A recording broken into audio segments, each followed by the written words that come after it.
क्या कभी सोचा है कि एक मामूली सा अटेंडेंस रजिस्टर भी अपने अंदर कितनी ही कहानियां छुपाए हो सकता है। आज हम अगस्त 2025 से लेकर मार्च 2026 तक के एक ऐसे ही रजिस्टर के पन्नों को पलटेंगे। ये सिर्फ स्याही और तारीखें नहीं है, बल्कि ये लोगों की आदतों, उनकी दिनचर्या का एक जीता जागता रिकॉर्ड है। जरा सोचिए, ये रजिस्टर 8 महीनों तक एक ऑफिस की धड़कन को कैद करता रहा। हर एक दस्तखत, हर एक निशान, वो उस दिन उस इंसान की मौजूदगी का सबूत है। और जब ये सारे सबूत एक साथ मिलते हैं तो एक बड़ी दिलचस्प कहानी सामने आती है। तो सवाल यही है, आखिर ये रजिस्टर हमें क्या बताता है? सिर्फ कुछ नाम, दस्तखत और टाइमिंग के अलावा? चलिए, आज हम एक जासूस की तरह इन पन्नों में छिपे सुरागों को ढूंढते हैं।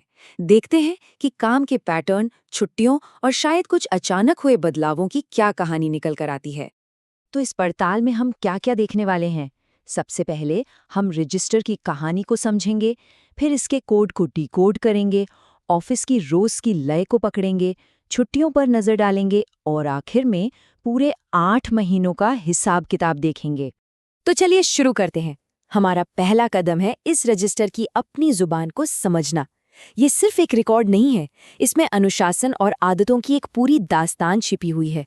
अब इस कहानी को पूरी तरह से समझने के लिए हमें पहले इसके कोड को तोड़ना होगा, मतलब इस रजिस्टर को आखिर पढ़ा कैसे जाए। आइए देखते हैं कि इसमें कौन से खास निशान और कॉलम इस्तेमाल हुए हैं।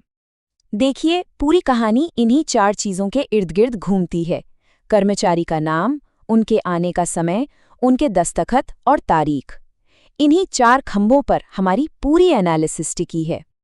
अच्छा, आपको इसमें बार बार CL लिखा हुआ दिखेगा।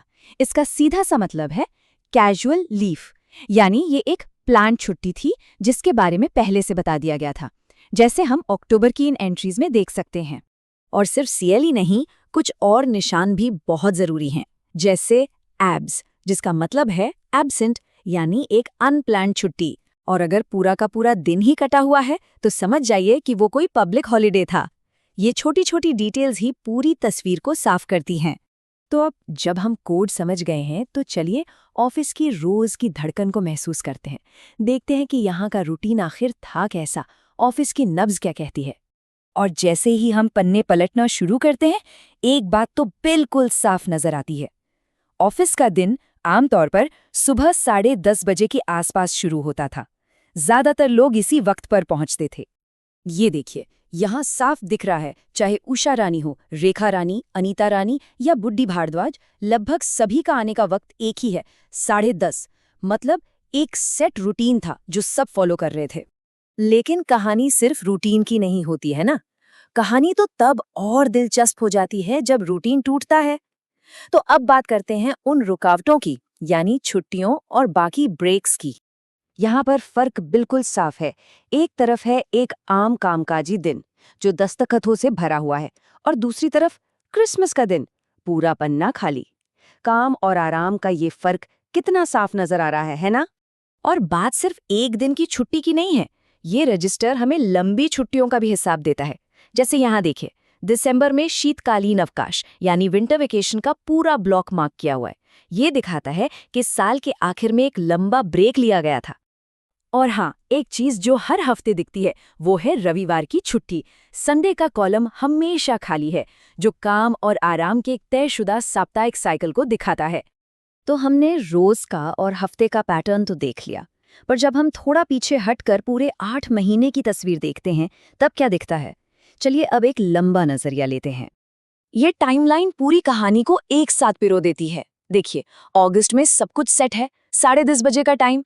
फिर अक्टूबर में छुट्टियां हैं, दिसंबर में क्रिसमस और विंटर वेकेशन, फरवरी में कुछ लोग एब्सेंट भी रहे। लेकिन कहानी में असली मोड़ आता है मार्च 2026 में। अचानक से आने का समय बदलकर 12 बजे हो जाता है। ये कोई मामूली बदलाव नहीं है, ये इशारा करता है कि ऑफिस के कामकाज में कोई बड़ा बदलाव आया है। तो आखिर में हम क्या कह सकते हैं? यही कि ये सिर्फ एक लॉग बुक नहीं है, ये उससे कहीं ज्यादा है। ये तो समय, आदत और इंसानी मौजूदगी का एक हाथ से लिखा हुआ रिकॉर्ड है। एक ऐसी कहानी जो हर एक दस्तखत के साथ आगे बढ़ती है। और ये हमें एक बहुत ही दिलचस्प सवाल पर लाकर छोड़ देता है। आज के डिजिटल ज़माने में जहाँ हर चीज़ ऑटोमेटिकली ट्रैक होती है, क्या इन हाथ से लिखी कहानियों की कोई कीमत है? क्या डेटा की दुनिया कभी उस एहसास को, उस मानवीय स्पर्श को पकड़ सकती है जो इन दस्तखतों में है? शायद आने वाले समय में ऐसी चीजें और भी ज्यादा कीमती हो जाएंगी।